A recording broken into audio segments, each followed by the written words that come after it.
Uh, we appreciate you being here and getting prepared for the 2021 PlayStation Fiesta Bowl. We're going to go right into questions, and we're going to start with Matt Preem. So Matt, go ahead and ask your question of Deommodore. Yeah, Deommodore, you had a decision at the beginning of the year to come back and play your senior season. How has that been for you, and I guess your improvements, and how important has it been for this team to also get you back for your senior year? It was actually big. It was actually big for me, because I wanted to step up my game in different aspects, such as like leadership, and I wanted to like just become a different player than I was last year. Because I felt like I didn't end off on a bad. I ended off on a bad note last year. I'm going to go next to Michelle Gardner from the Arizona Republic. Yeah, actually, I'm piggybacking off that question because I was going to ask you about that too. When you originally declared that you were going to sit out, what went into that decision? It was mostly with the COVID situation. I didn't know if we were going to have a season or not, so that would play a part in that decision. I'm going to go to Ryan Thornburn from the Register Guard. Deommodore, given the season you've had, is it safe to say it was worth it to go through all this COVID stuff to get this one in? Yes, most definitely. I definitely needed football. With me just sitting out, it was like I didn't know what to do. It was just training every day. I kind of missed being with the team and just missed the coaches and everything. I just wanted to come back and play football. Jesse Morrison from Cronkite News, Arizona PBS. Hey man, what is different? You're a senior. You've been to these bowl games before. What is different as far as the week leading up to the bowl game this year than it normally is?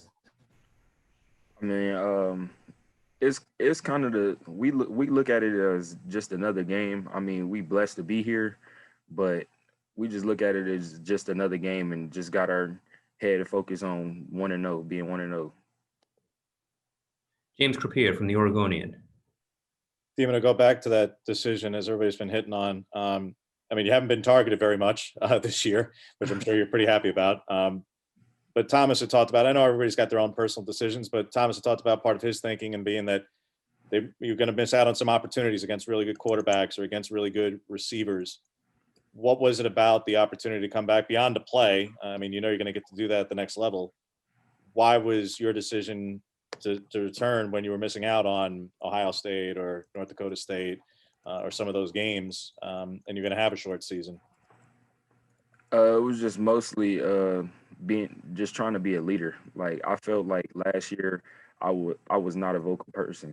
Like last year it was still stuff that I needed to learn and still stuff that I needed to make my career be successful.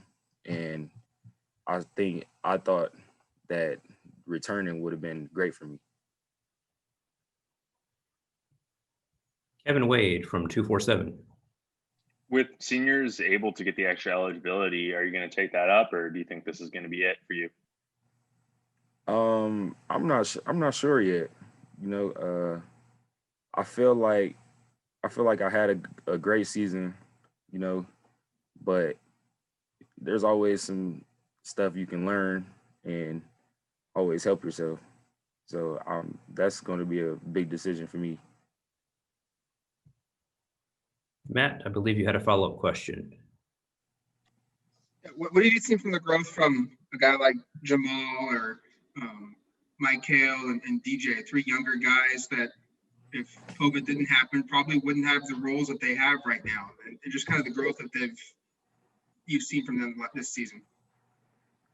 Just mostly confidence, just encouraging them every day that you can do it. You just got to have confidence in yourself, because when you're out there on that island, it's 32, you got to have confidence. You got to feel like you're the best person in the world. So just building confidence within the room. Ryan Thorburn from the Register Guard. Mario said that Iowa State is the most physical team he's watched on film since he's been at Oregon. How would you kind of describe their style? What makes them get that kind of accolades from Mario? I would say offensive wise, big bodies, they like to use a lot of 13 personnel. So, it comes with running the ball. So that's what I think he means by them being physical.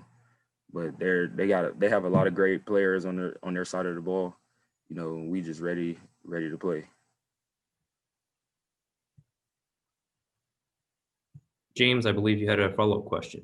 Yeah, Dima, just because you mentioned about next year, I realize you can keep your options open, but are you registered for class in the winter, or have you graduated?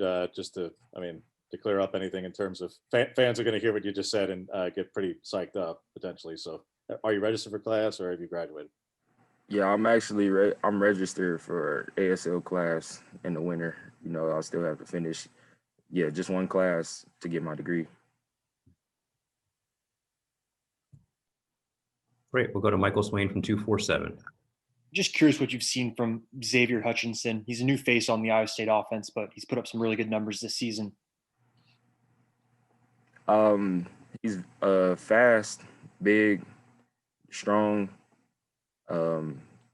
shows a lot of effort, and he goes up for the ball pretty well. Thank you. We'll go to Jeff Metcalf from the Arizona Republic. To go back to a little bit about this not being a normal bowl experience, are you missing that part of it that you would normally get? And when you get into that stadium, do you think you'll feel the magnitude of being in a New Year's Six game, even though there's not going to be fans?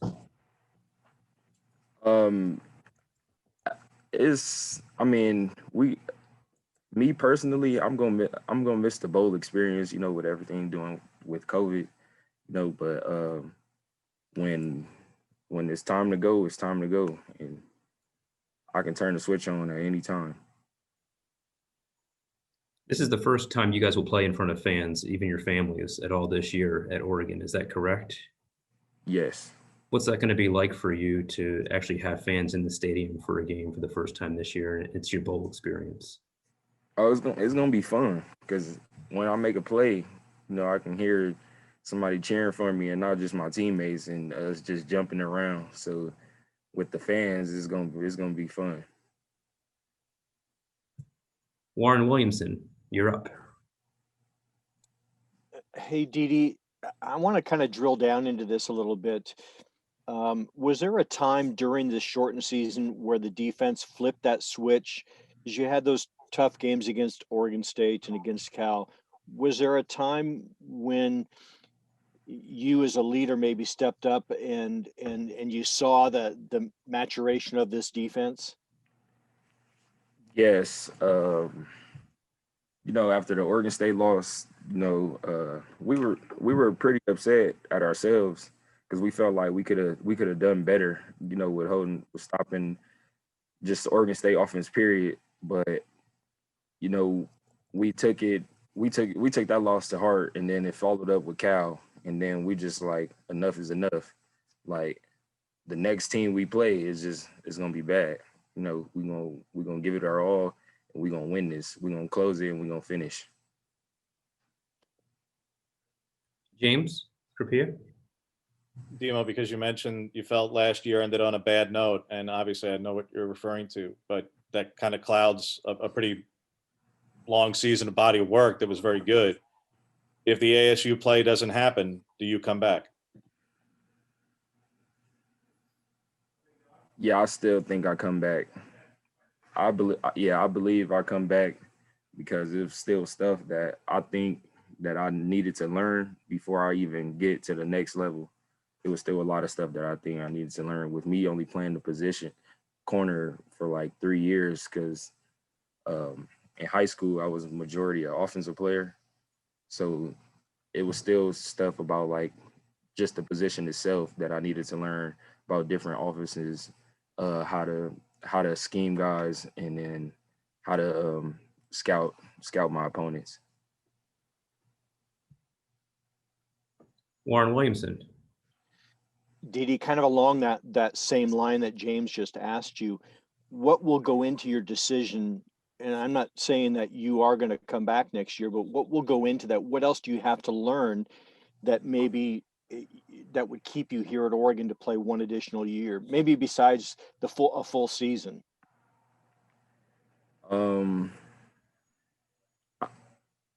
That's kind of a hard question. I'm not even sure right now.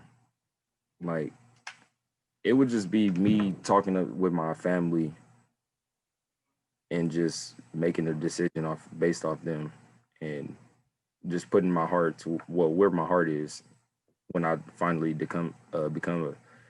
when I finally make that decision. Kevin Wade, 247. Here's just for you. What's it been like to be called upon and be one of the leaders of this defense this year, and getting to see some of the younger guys develop into being leaders in their own right?